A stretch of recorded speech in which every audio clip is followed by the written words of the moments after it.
Welcome Aquarius to your in-depth monthly horoscope for September 2023 for the Sun or the Ascendant. I'm going to give you some standout details to look out for, but please stay with me. I will explore in much greater detail all the ins and outs, particularly relevant to your sign. Now this is a month of two halves, a little bit like that sports game. The first 2/3 of this month is very much about transformation. That transformation can be in a spiritual, psychological way, or it can also be about resources, long-term finance, business, entrepreneurship. But as the month progresses, we do have the autumnal equinox on the 25th. That ushers in cardinal quadrant 3, but gloriously sees the sun move into your sister air sign of Libra. And that's really going to open things up a lot. But also, waiting for the sun is Mars, because Mars is in that 9th house for the whole of this month. There are some challenges to Mars and also that equinox, but you can see the direction of travel, so quite a lot of intensity potentially earlier in the month. But there is also some exciting news to share with you about your romantic or relationship situation, and please stay with me for more. I'd just like to share with you a very special opportunity. Year 2023 is speeding by, and year 24 racing towards us. If you order your year 2024 personal horoscope forecast now, based on your unique birth data, I'll provide for you the rest of year 2023 free of charge, but also my special package of 30% off.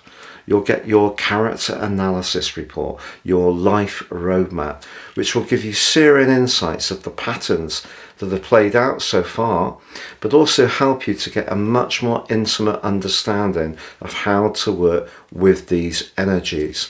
Please see the link below for more.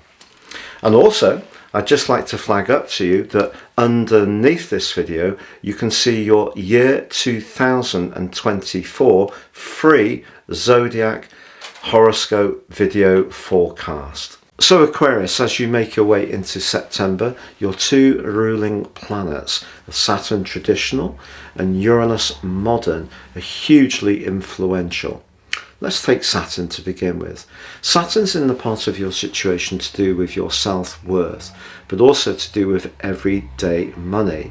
If since March the 7th you have felt a little bit of a tightening up around those areas, it wouldn't be a surprise. But Mars has arrived in your sister air sign of Libra, and that's pushing you to be more adventurous and expansive. But in the first week of this month, Mars and Saturn are in a quincunx. So I wouldn't be too quick to go for a situation without doing quite a lot of due diligence. But that's where the combination of the Sun and Mercury in House 8 in Virgo can really be of great help to you.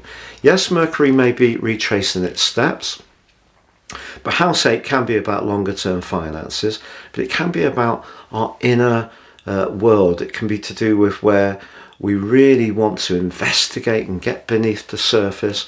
So one of the things I would say, despite Mercury's retrograde, is whatever someone says to you at the start of this month, try to understand what the subtext is of what they're saying. So in other words, not the words they use, what is the true meaning? Because I feel that is something that you need to divine. What's going to help you is your modern ruler. Uranus is linking to Mercury in a spectacular way the first week of this month. Uranus also links to the new moon at the heart of this month in a spectacular way. And also, because Uranus is retrograde and Mercury goes direct mid-month, they meet again in the last week of this month. And Uranus is in the part of your situation to do with where you live, and to be honest, has been potentially very disruptive over the last few years.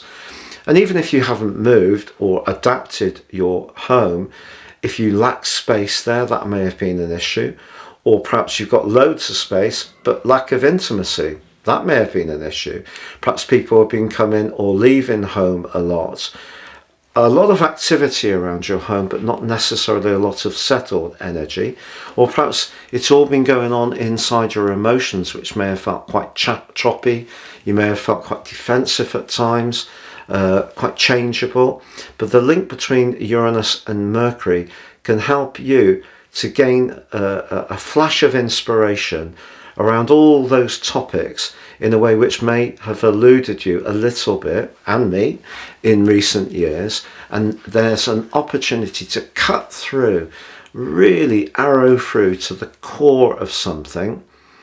And then on the 4th, Venus, in your sector of relating, goes direct. So for 42 days, you've learnt a lot, I think, about the whole concept of relating. I don't see Venus direct as being a negative. I don't see Venus direct as being an automatic that someone from our past comes back into our lives.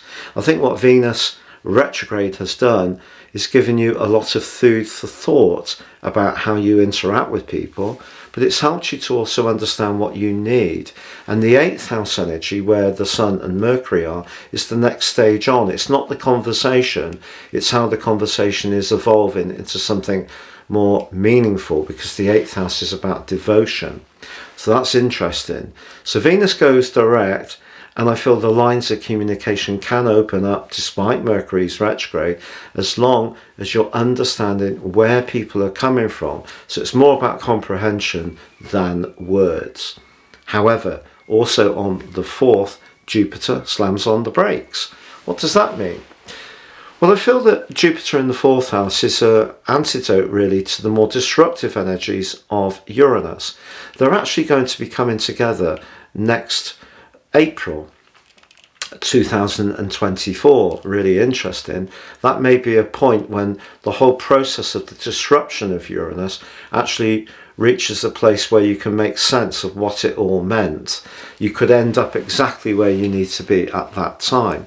So Jupiter's retrograde right through to the end of this year, but it could mean that if you have some family dynamics that need to be worked through, Jupiter can be about knowledge, but it also can be about faith and spirituality for its rulership of Pisces. So a lot of food for thought around the more feeling and emotional side of the 4th house.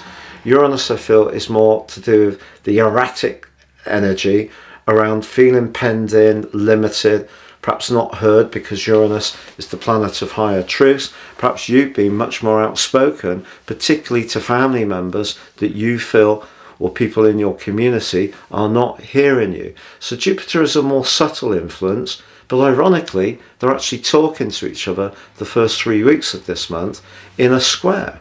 But that suggests that some kind of healing could go on. Perhaps there's going to be a conversation that surprises you. Someone could reach out to you and want to make peace. Won't necessarily be a complete rapprochement, but something could happen that's actually very encouraging. But from the 12th to the 30th, Venus going direct links to Mars in your 9th house. 7th, 9th house is brilliant for the truth of a relationship. Also, if you're traveling somewhere with someone, it could be very exciting. Or if you're on a vacation, you may encounter someone in the last 2 weeks of this month who really captures your imagination and makes your pulse race. So a lot of excitement. Venus is about relating, but it's also about our values. In Leo, it's rather grand, but it gives you added charisma. And Mars in your 9th house gives you a ruggedness and adventurousness. So the two working together is going to raise your vibe. So don't be surprised if someone makes a beeline for you. Then on the 15th, Mercury ends its retrograde. If you have been waiting to complete on something around a business transaction, a property matter, a payout on a pension or a legacy, it should happen by then. If it doesn't quite happen by then, remember Mercury is in post-retrograde shadow to the 30th of the month, and it links with Uranus again in the last week of September. So if you don't quite get exactly what you want mid-month, you probably will by the end of the month.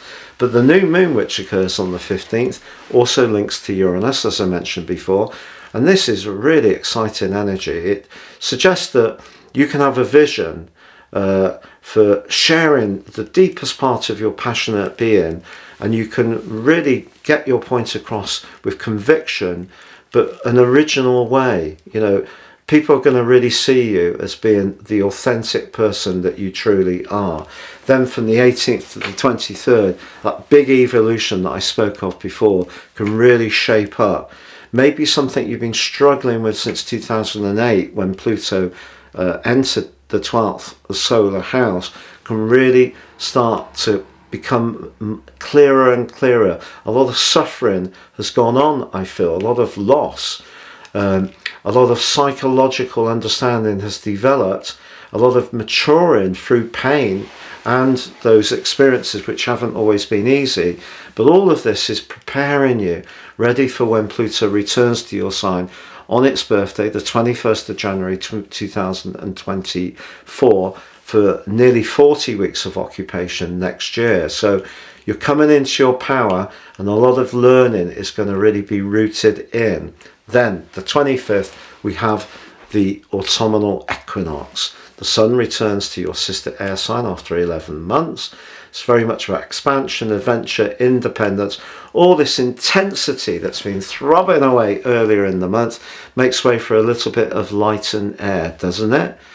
Well, yes, but over the next 13 weeks, which this equinox influences, just be aware that relationships, fairness and balance are important. But for you, what you want is a higher truth in all of that, but also you want some action and excitement. If you are looking to break out and go on a journey, this would be a great time to do it, but it has to work financially. I wouldn't be too free and easy with resources, because this links in a quincunx with Saturn. But the full moon that occurs on the 29th could stimulate that journey or that conversation. You could encounter someone who sees things very differently.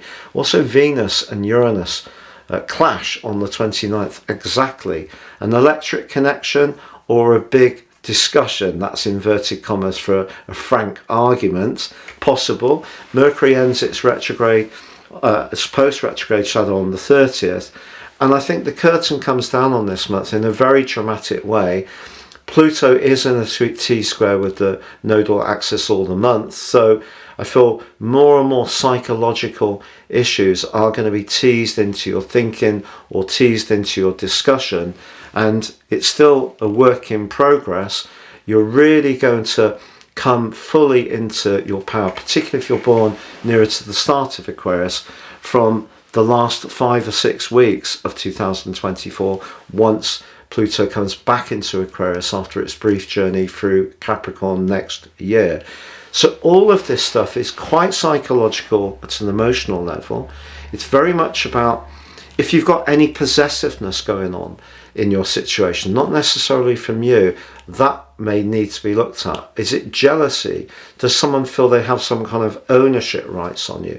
Is someone trying to coerce you in some kind of way? Those are all more negative energies, but can come up with the 8th house. But the truth seeking of the autumnal equinox and Mars is there. Also, the full moon's very much about that. I feel that the nodal axis applying to Pluto is pushing things up into the open. Venus going direct can be good for relationships, and that very exciting link for Mars can be dramatic too. But what you're wanting is a sense that whatever you encounter has a real meaning to it. You're not wanting fluff this month, Aquarius. You're wanting something that really is substantive, and that could make it one of the most significant months you have ever experienced. It's been a real pleasure being with you. Thank you so much for joining me. Please like, comment, share or subscribe.